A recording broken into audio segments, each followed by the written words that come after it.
So we now added our stateful widget, and with that we can click this button to change this dice here, the dice image. But of course, at the moment, we can only click it once. I mean, we can click it more often, but we always set it to this image that shows us a dice roll of 4, and that's ultimately not the goal here. Instead, we want to generate a random value between 1 and 6 and update the image appropriately. Now, to get there, we'll have to do a couple of things, and most importantly, we have to generate that random number. Now, that can be achieved with help of a feature provided by Dart, which we have to import though. We have to add an import where we import something directly from Dart, and there from the math sub package. So this is now not a third-party package that would have to be registered in the pubspec.yaml file. Instead, this is really from Dart itself, but a Dart feature that is not available in all Dart files automatically out of the box, but which instead has to be unlocked in a file by adding this import. Here we want to use a math feature provided by Dart. To be precise, here in roll dice, I now want to use the random constructor function, which is provided by Dart's math package, to create an object that has various methods that help us with the generation of random values, random numbers. Here, for example, the nextInt method. NextInt can be called to generate a random integer, and for that, nextInt actually wants an input, an argument, which is the maximum, the highest possible integer that should be generated, though that value, as we can read here, will actually be excluded. So if we pass in a value of 10, for example, we would generate a random number which is greater or equal to 0 and smaller than 10. So here, if I want to generate a number between 1 and 6, I can pass in 6, and that would give me a value between 0 and 5.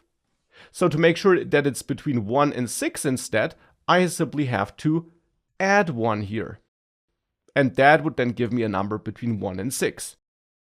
So that generates such a random value.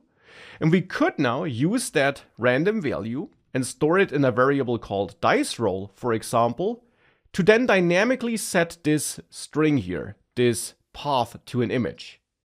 So in the end, what I want to do here is I want to replace this number, because my images are all named dice1, dice2, and so on, so I just need to replace this number here with my number, which is between 1 and 6.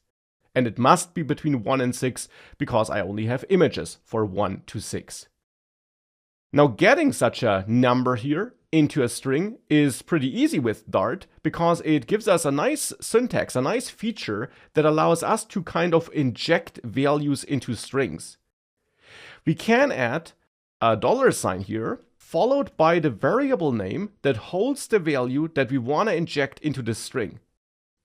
So now this will dynamically construct a path, which is assets images dice dash, and then whichever number is stored inside of dice roll. That's what this special syntax does. It injects the dice roll value into this string. So when we set active dice image to an image path, this path will include the actual number that was generated here. That's one way of doing this. However, we don't actually even have to store the entire path as state here. Instead, we could get rid of that active dice image variable here, and instead just add a new variable that could be named current dice roll, which initially maybe is 2. And then that's the variable I want to set here in set state. And I want to set current dice roll here equal to my dice roll variable here, or actually make this a bit shorter, get rid of that extra variable, and just generate my random number here and use it here to then update current dice roll inside of set state. So now I just managed the dice roll number as state, and that allows me to then grab this path which sets the dice roll dynamically, or which injects that dice roll, and use that down here. And instead of using dice roll here, I now want to use this current dice roll variable, which we do update inside of set state. It's up to you which approach you prefer, but this keeps our state a bit leaner, a bit easier to understand, since we're just managing a number here, and then we dynamically derive the actual path based on that state value, so based on that number, whenever build is executed, and as you learned, build will execute when we call setState here. With that, if we save everything and force a reload, we should be able to click this and generate different dice rolls. Now, of course, you might sometimes roll the same number twice, so simply click this a couple of times to see some differences on the screen. So that's our different dice rolls showing up on the screen here as we click this button. But the current approach still isn't optimal, because at the moment I'm always creating a new random object here whenever roll dice is executed. And whilst this works, it's a bit redundant. Because technically, this means that every time roll dice is executed, so every time we click the button here, a new random object is created and stored in memory, so in the memory of the device that is running our app, and the old random object that was created there before will be thrown away. Now, thankfully, it will be thrown away, so therefore at least we don't occupy the entire memory at some point, but still that is some redundant object creation and deletion in memory, which is not a problem for this basic app, but something you might want to avoid. And of course, my goal with this course is not to teach you any way, but if possible, the best possible way of solving a certain problem. And therefore here it would be better to cut this random object and instead create a new final value here, randomizer could be the name, which stores this random object, which we then use here. And actually this doesn't even have to be inside of our state class here.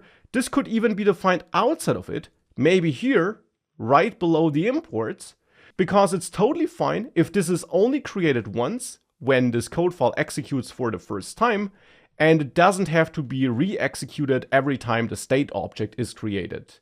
Technically here, the state object shouldn't be recreated, but still there's no need to keep the randomizer inside of this class here in this application. We can instead set it up as a globally available final data container here in this code file by adding it right below the imports and then still referencing it by name down there. And with that, we should have the same result as before, that we can click this button and change the image, but now it's a bit more efficient.